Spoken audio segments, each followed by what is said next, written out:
everybody. It's Miss Motivational Mogul Mindset, Ava Cherie. How are you? I'm just coming by. It's been a minute. Just wanted to reach out. We want to always keep positivity in the air as much as we can, but there's times where life happens and we have to address those things as well. Maneuver, learn how to be more relatable, understanding, and empathetic with one another. So all these things in a melting pot of us transitioning out into society post-COVID, which was why it was so important to me to write the book Life After COVID, the nasty little reminder, no longer business as usual. The purpose of that book was to give us reminders of what we were subjected to and how to incorporate things into our lifestyle, mindfulness techniques, and so we would have appropriate social etiquette, social matureness, respectfulness towards one another.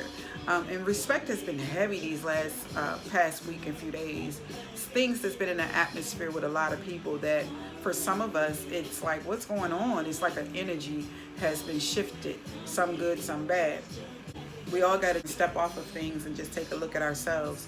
And ultimately, that's all we can govern and control is ourselves. All we can do is take inventory of where it is that we would like to better ourselves and where we would like to get rid of some things permanently, reevaluate how we understand one another, how we perceive one another, and how we relate to one another. That is a great start for most of us, because self-governing is what we're screaming to the tops of our lungs when we're protesting. Self-governing means that we can act in accordance with the right techniques and skills to put this thing together respectably, to live peaceably amongst one another. It just doesn't attest to a certain climate, or atmosphere, or race, or societal issue. It starts within ourselves, right at home. But what I will say is this: while you're taking one for the team, remember not to flatline your feelings. And what I mean by that is, you're in a collective body, whether you are in your family, in your team at work, with social climate and group of friends. You are in a collective body of different people with different perceptions, perspectives, feedback, strengths, weaknesses, and all of these things melted in one.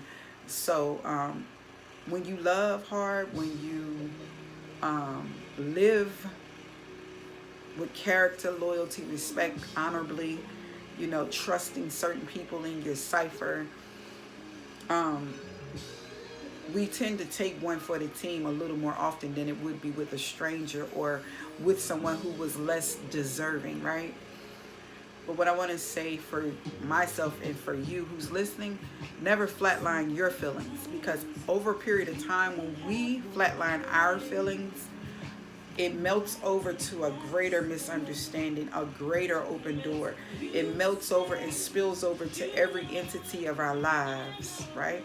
And when it melts over and spills over to different entities of our lives, it becomes more unmanageable. And when it becomes unmanageable, we feel like we're melting down. We feel like we're disassociated. We feel like we lose control. And again, that control thing, governing yourself. The only things that can have you lose control or feel helpless is the things that are closest to you.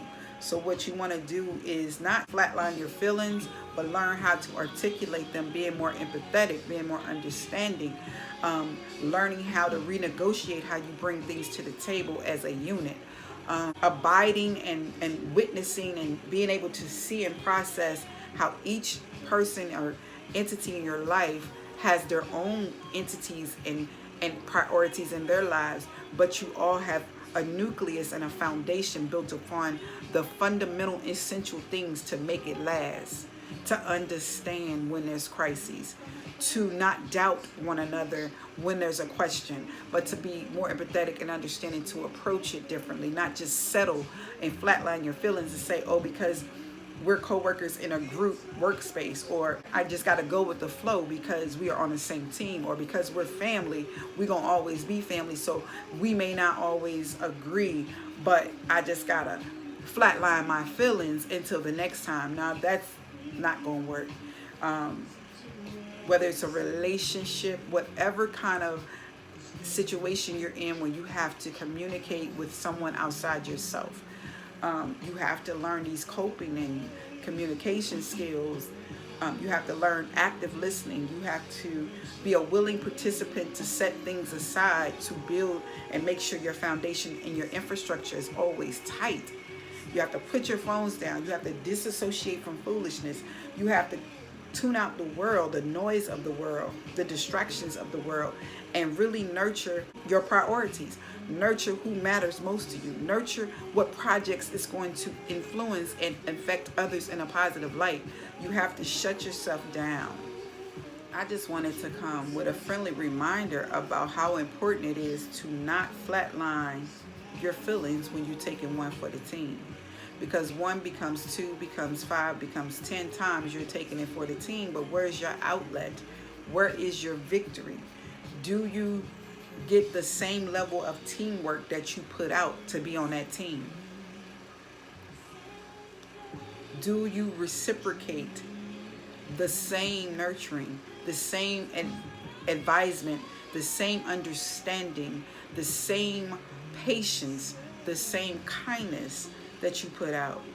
Or are you continuing to flatline your feelings until someone comes along and acknowledges it from time to time, but very sporadic? Sporadically being shown that people understand you, acknowledge your efforts, empathize, or when it's so sporadic and you're not affirmed, that you need the reinforcement of that. Sometimes we wait on it and sometimes it never comes. So you can't, it's not even advantageous for you to flatline your feelings, because if it doesn't come and you never get the affirmation and you never get the acknowledgement, it can lessen and damper your mood and your objectivity.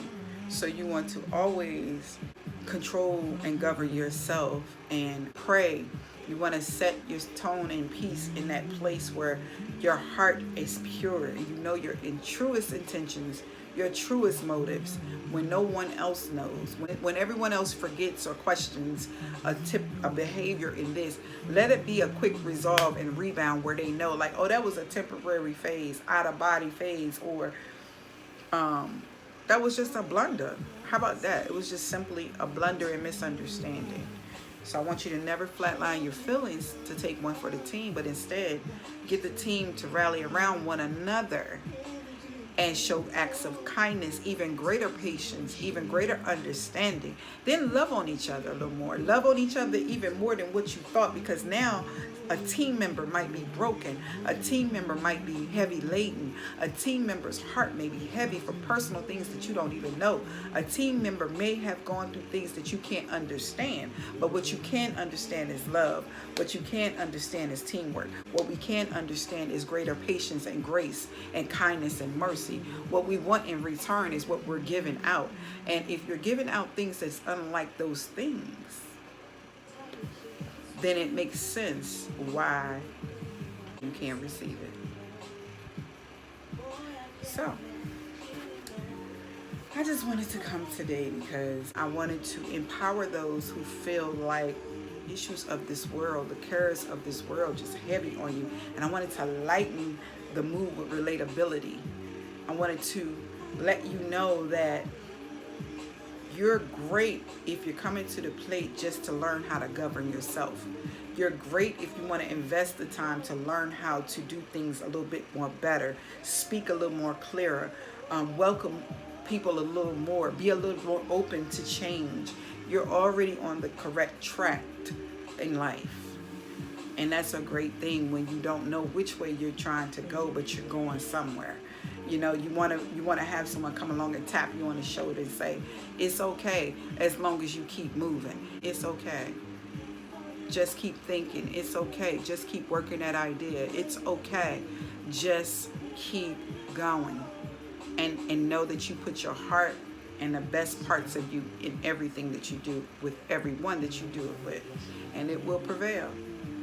So I'm just coming with a self-encouraging word to stop flatlining your feelings. And there's no more in you and you feel too defeated or you feel hopeless. It's time to reinvest in thyself. Okay? All right. So I hope you got some super huge projects going on. I'm not going to even talk about what I'm working on because I've already said it numerous times. Thank God for every one of you who have purchased my audio book. I thank God for every one of you who have purchased my Life After COVID, No Longer Business as Usual ebook on Amazon and every platform. And I thank God for people still purchasing my first book out of my series, The Price of Evolution. It's reaching people. It continues to reach people. And that's what I do this for. Not for a quick fix, not for a fast come up, but it's really the truth in the word that carries on life after life, example after example. So I thank God that he gives me these things, and I thank God when he releases me to speak and do these things. So audio book, the first book, Price of Evolution. The paperback is still available on all platforms. The audiobook is on all platforms, and Life After COVID ebook by Ava Cherie is on Amazon. So thank you for the emails, and thank you for the people that is actually reaching out to family, like trying to get this book. It's hot. I thank God for you all, and as we grow, we get better. If we don't grow, we stay the same. So wherever you are in the country, wherever you are in the world, God's peace to you, God's love to you, God's best to you. And until next time, I'm your girl, Ava Cherie. Take it easy.